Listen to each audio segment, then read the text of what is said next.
few tools that I have. We have our wire cutter, you guys are very familiar with from wedging. We have a small yellow sponge because it's small and it's yellow and it's a sponge. We have our clay shaper. So it has like a rubber tip to it with a long black or worn out handle. These are really good for when you have to use like a finger to get into small areas and your finger doesn't fit. These are used for that to kind of smooth things out. Okay. We have our toothed rib. So it has teeth on it, which is why we called it toothed. And it looks like the shape of a kidney bean or like a rib. So that's why it's called the rib. We use this to scratch and slip. We also have some wooden modeling tools. They're made out of wood and they help model the clay. They don't carve because they don't have any like blade or edge to them. They just help you kind of shape the clay. So that's why they're called wooden modeling tools. Here's another little clay shaper, little bitty guy. And then this one is called our loop tool. It has loops on either end and it's a tool. This is used to carve. This has an edge to it, it has a blade to it, and that's what kind of carves away the clay, it creates texture, and you guys will be using a lot of this during this project. And our other tool is the Sgraffito tool. So it has these two little styluses on either end, different sizes, and we use this to draw, like you'll draw like the circle on the bottom of your bobblehead today, or you'll draw like where you want certain things. You'll put your name on it using this. And then when we learn how to Sgraffito, you'll use it for this too, because it's called a Sgraffito tool. Okay, you guys will have a quiz on all the tool names. This isn't all the tools, but we'll have a quiz for your second quiz. Okay, it's just a picture quiz. All right, so those are our tools.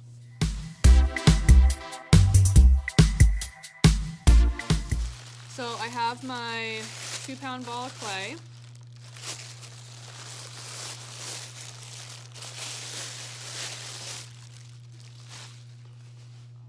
And I'm gonna go ahead, I guess I'll cut it in half. You can go a little less than that depending on how tall you want your body to be. Kind of, if you plan on having like a really big head going on top of it, then you want a taller body so that your head can be large. So it kind of depends on your design, but I'm just gonna go ahead and kind of cut it in half. We'll see what happens.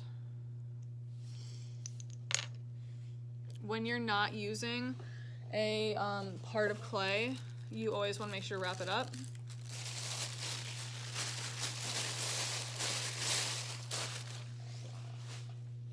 You'll be putting it on the table. I'm just putting it on the floor so you guys can see. The reason why you want to wrap up any clay you're not using is so it doesn't dry out. Okay. So the first part I'm going to make is the base. What is the shape of the base? A cone. Okay. So I'm going to go ahead and kind of form it back into a ball. And then from there, I kind of start creating like a cylinder. So I'm just kind of, my hands are nice and loose, kind of hitting the clay back and forth. And then from there, I'm gonna hit it on the table so it starts to create a base. And I start to pinch the clay into more of a skinny top. We're gonna call this the neck. So this is gonna be the neck of the body, and this is where the head would fit on top. And you wanna continue to kind of pinch so that you have a cone. You can kind of hit the clay down the table a little bit more if you want more of a wider base. Your clay shouldn't be so wet that it sticks to the table a lot. It's gonna stick a little bit, but kind of moving the clay, rotating it, and continuing to squeeze is what's gonna make the little cone.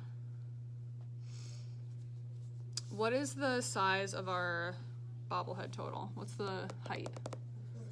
4 to 6 inches. Would you mind, Emmy, grabbing me a ruler? It's behind the orange scissors. Thank you. So right now, my body is about 6 inches. So it's a little on the tall side. I'm gonna go ahead and just take some of it off. I can still use this because I haven't like completely manipulated yet, so I'd go ahead and put this back in my bag.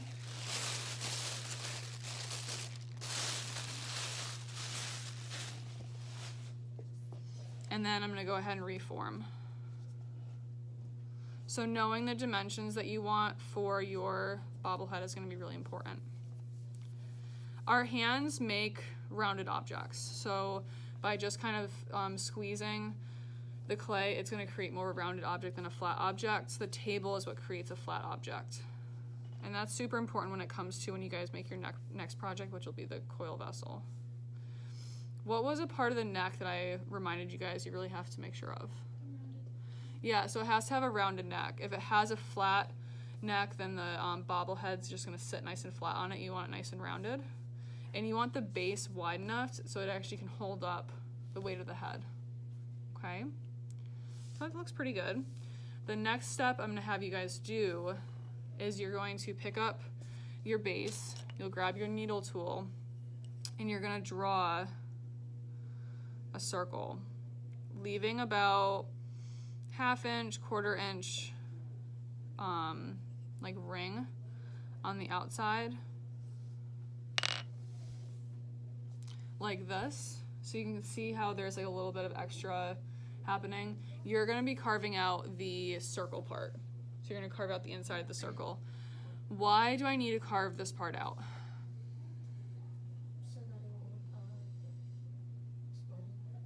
So it won't explode in the kiln, and why would it explode?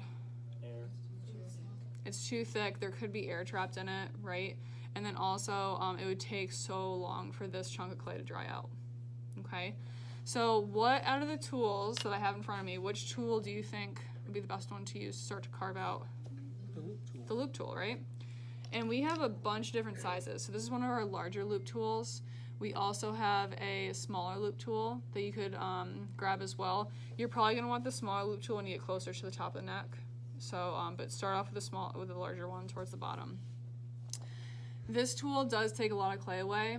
Don't rush this step, because if you rush this step and you put a hole into your body, you kind of have to start over. Okay? So what I recommend is always holding the body in your non-dominant hand, so that if you get close to making a hole, hopefully you feel it with the hand that's holding it. Okay? So what I do is I hold like a pencil, and I just carefully start to carve out little bits. If your clay is super wet and it was sticking to the table, you might want to wait to do this step until next class, but you guys all wedged your clay last class, so it should be okay. It's more difficult to carve and create texture on wet clay, so it's a little easier if it's like a stiffer plastic leather hard or wet leather hard. So again, like I can't really like look at my neighbor while I'm talking to them while doing this step. You kind of have to pay attention to what you're doing, because if you mess up, you have to start over, which would mean more wedging as well as reforming the body. I'm not going to worry so much about what it looks like on the inside, because once you put it back on the table, you're not going to see it. So I don't want you guys spending time like smoothing out the inside. You're just going to continue to carve out what you can. And by pinching the sides right here, so kind of like going, feeling from the outside to inside, would help when it comes to figuring out what thickness are we looking for. What's our magic number when it comes to thickness of clay? 1/4 inch, okay? So I'm not asking you guys to always have a ruler next to you to actually measure it. It's just more of like a guide or a feel. You definitely don't want to go too thin, because this guy is going to hold all the weight on the head and all the attachments that it has to it. So a little on the thicker side is fine, but again, you wouldn't want something that's like super thick.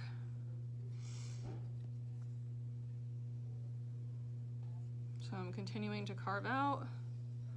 You can rotate the body in your hand, and you're not going to get all the way to the to the actual neck part. You're probably only going to get to about here. Okay, and that's okay. It's just making sure, it's more of a precautionary thing when we carve to make sure we don't have any trapped air.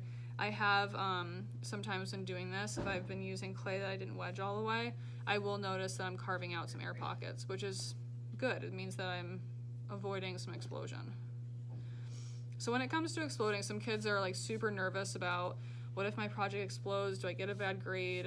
For your first project, I'm very lenient. Honestly, if you're just following the steps and paying attention, nothing's gonna explode. But if your like third project explodes or breaks, then it means that you obviously weren't paying attention to what you're doing, and your grade would lower based on craftsmanship.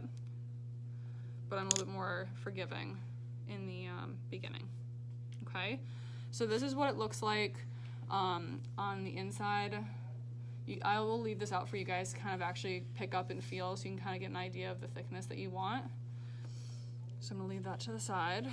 What do we do with all our scraps of clay? Yep, it goes in the bucket. Okay, so this does not go in the trash. This is viable little scraps. This goes in the clay bucket for reclaim, and then someone else would grab it and wedge more clay. Okay.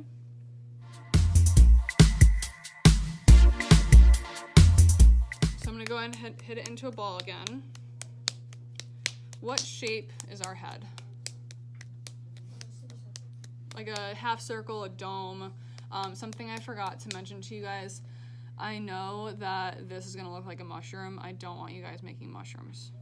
Okay, it's very obvious. I've had a lot of mushrooms in the past being made, and they're not fantastic. They're kind of boring looking. So choose something else. Be a little bit more creative. How many of you guys made a pinch pot before? I hope most of you, yes. No? Never?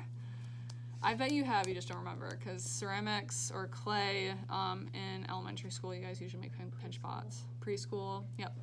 So what you need is a ball of clay, and you're gonna hold it in your hand. Do not put it on the table, because the table makes a flat surface. You want a rounded object. And go ahead and give me a thumbs up. Everyone, let's see it. Yes. And you're going to stick your thumb down into the middle of the clay. And I use like the back side of my palm to kind of give me leverage when I'm pushing down. And the reason why I also have you guys hold on to this clay is so you can start to feel the pressure that's on the back palm, so that I don't go through the bottom of my pinch pot. So once I feel pressure, I just stop pressing down. I leave my thumb in the ball of clay. Go ahead and give me a thumbs up again. And then give me a crab claw. This is what we're gonna be doing. We're gonna be crab clawing. So what that means is you're actually using like the longer, you're not using your fingertips, you're using like the pads of your knuckles, I guess, to kind of press against your thumb, and that's what creates the evenness of a pinch pot. And I just kind of rotate it in my hand all the way around. And then you can also start to kind of use your pads towards the bottom part and then pinching towards the top. So also make sure you're evenly distributing the pressure that you're putting on the clay. Again, you want to make sure that especially this rounded part on the inside is not flat, because you need a round object on a round object for your bobblehead. And again, this takes some time. I'm kind of rushing through just for demo's sake, but it's okay if it takes you like 10 minutes to make the head. You want to make sure it's nice and even, it's smooth. For my warm-handed people, you definitely want a spray bottle with you. You would spray your hands a little bit and then continue to work. How do you know when the clay is starting to dry out? So it's stiffer, but what else? What can you see? Color change. Cracks, maybe some color change, especially if it's starting to change color. It's definitely drying out on you. But any type of cracks that you're seeing is telling you that the clay is starting to dry out. Helping, making sure that the top of the head isn't too thick. I also can take some fingers and press into my palm, and that just kind of helps even out the thickness. Beginner pinch pots, they're always super thick on the bottom, and you want to try to avoid that. Okay. And again, I'll leave this out on the island for you guys to come up and like feel how thick it is. Again, you don't want it too thin. So if I'm looking at the shape of my pinch pot or my bobblehead, that is what it's going to look like. Right now, the clay is really wet, so if I continue to rest this head on top of the neck, this guy is going to kind of slump, so you want to keep him straight up. And when we store them, they're just going to be side by side on your board. So you can kind of check it to see what it looks like, but don't like leave it on there when you're building or anything like that. What's really important is that you can fit a finger inside the head. If the head isn't wide enough, then it's also not going to bobble because there's not a lot of room to bobble. So what I've been using is the trick of making sure you can get a finger on the inside on both sides at the same time. And that kind of helps make sure that it's going to bobble back and forth.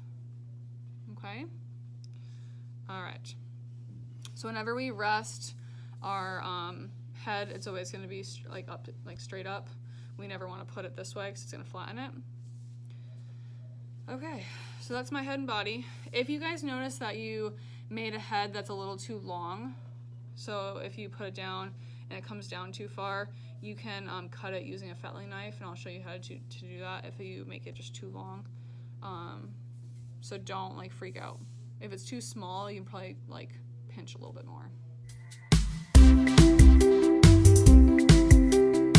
Okay, so in order to attach details, arms, legs, eyes, hair, hats, clothing, anything you want to add to it, you need to scratch and slip.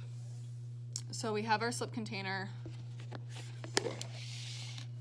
and this is where the tooth drib comes into play. So we're only going to scratch the piece that we're attaching to our project. I know that you guys have been taught to scratch both, but what it comes down to is you just need some type of indentation for the slip to kind of seep inside of to help glue it together. And if you scratch both the object you're attaching to and the object itself, you just have more cleanup later on because we don't want to see the scratch marks. So it's a little bit of a neater application. Okay, so I'm going to use that little bit that I had left. That was wedge. And then for demo's sake, I'll probably use my scrap. But at this point in time, if you have used all of your clay for your head and body, what do you think you need to do? Wedge more clay. 2 pounds would be like the ultimate, like you will not need more than 2 pounds. So I would just wedge 2 more pounds so you don't have to worry about it. But we just need to get in the habit of knowing that we're gonna wedge a lot of clay in here. Okay? So if I wanna make an arm, and I roll out a little arm,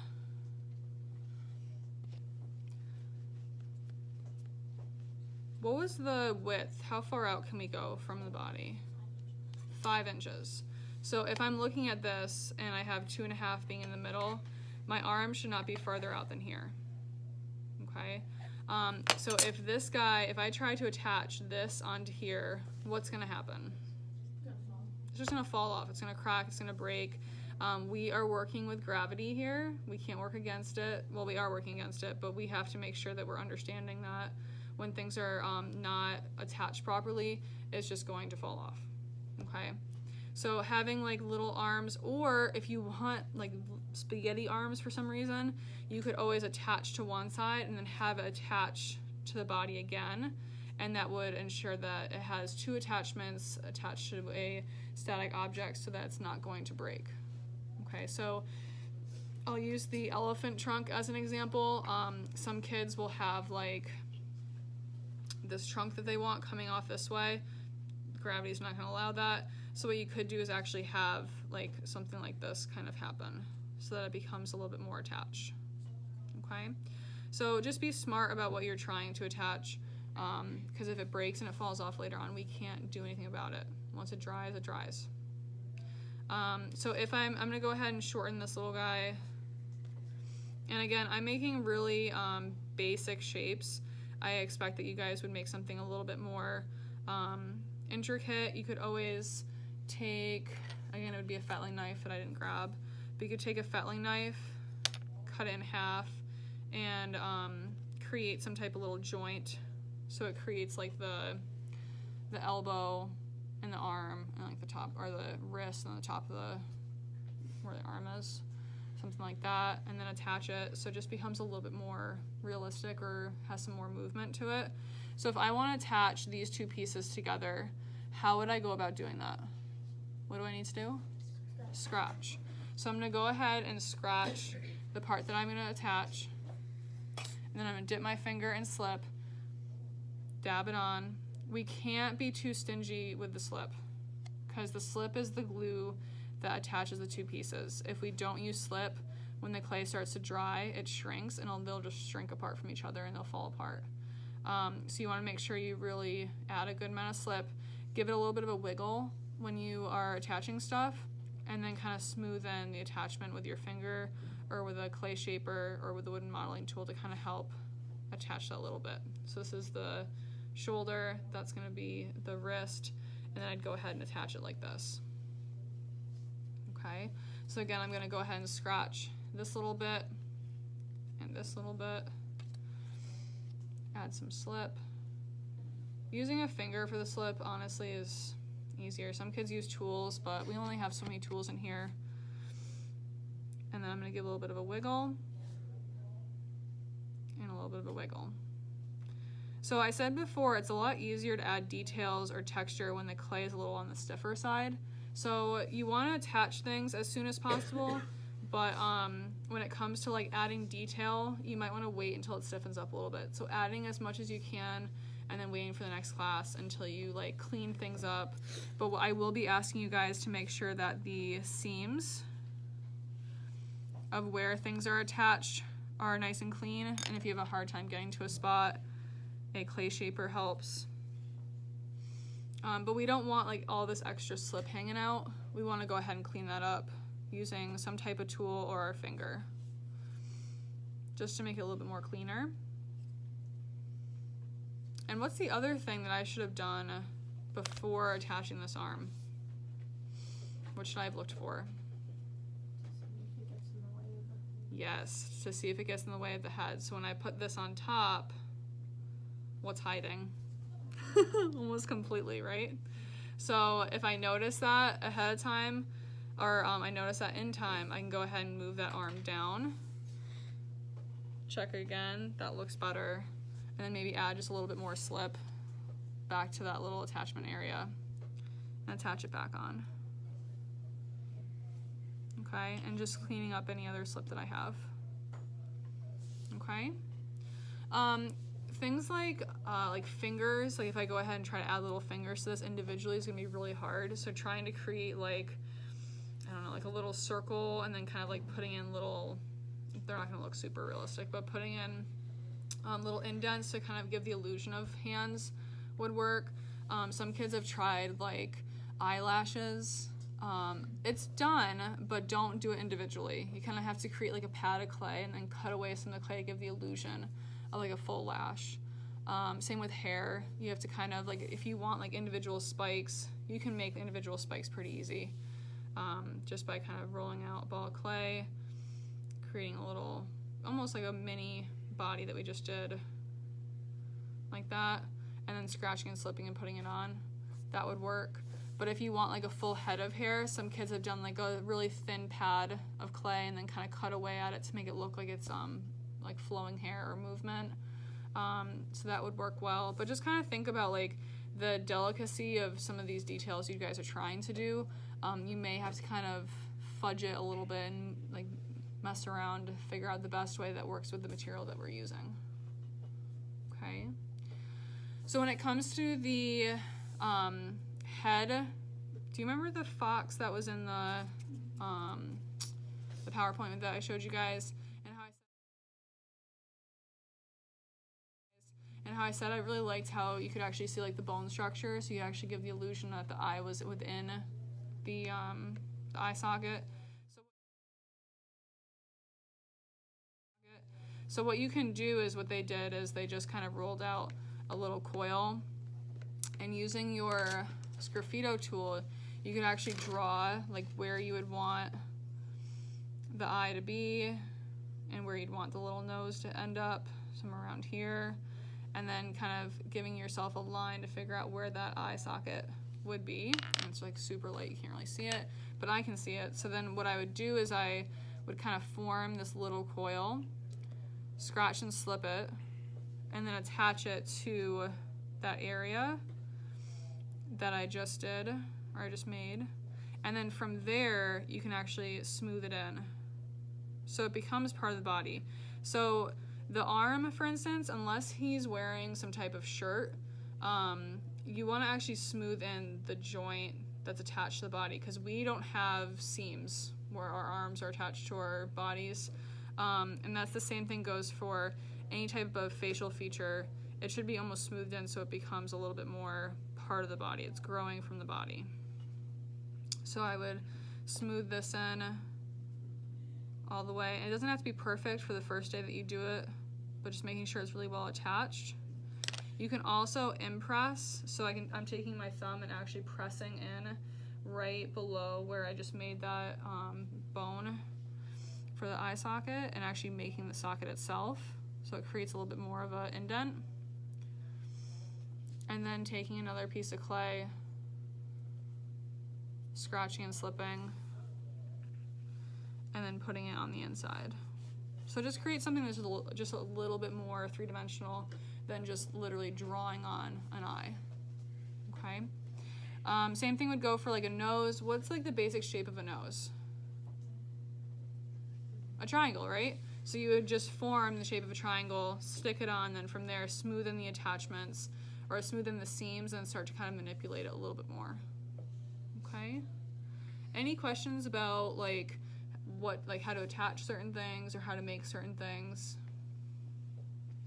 So for tails, if some of you guys are making tails, again, same thing as like the trunk that I showed you, or like the really long arm, you want to attach it in one area and then make sure it comes back and attaches in another area. So that way it can be long and skinny, but you want to make sure it's attached in multiple areas. The last thing I wanted to show you guys is how to make texture. And texture is so important when it comes to ceramics, because otherwise you have this smooth object and it's going to be glazed, but there's no like interest happening.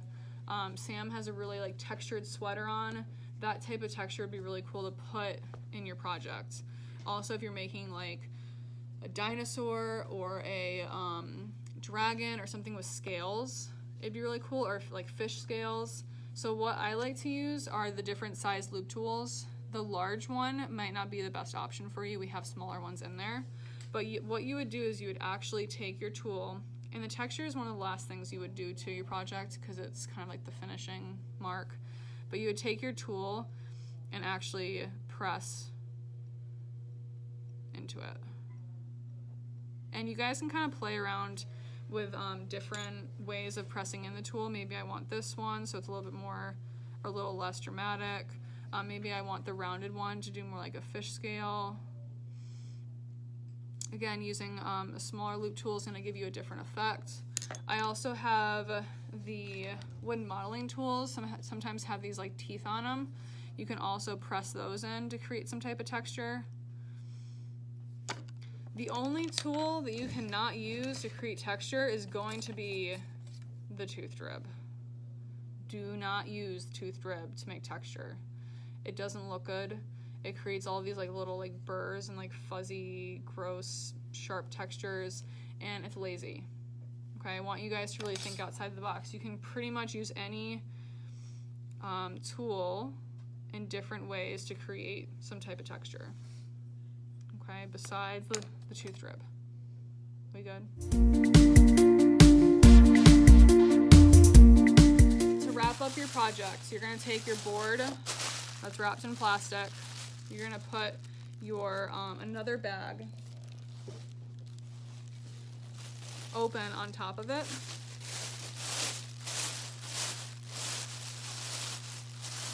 And then place your body and your head inside. Squeeze out as much air as possible. I know it's going to be a little tricky to do that. Do the best that you can. You'll twist. And then the rest of the opening, you guys could put like your slip container on top of it, or if you have more wedge clay, you can put it on top of it just so that it doesn't like reopen on its own. Okay? I also have had some students just kind of tuck it underneath the board itself, and then when they put it on their shelf, they just make sure this part is underneath. All right? But you guys can fit a bunch of other stuff on this board that kind of helps you keep everything tidy. You guys do have kind of a tight space, so you want to make sure to communicate with your neighbors to make sure you're not taking up too much space, or if you do need a little extra space, ask them first.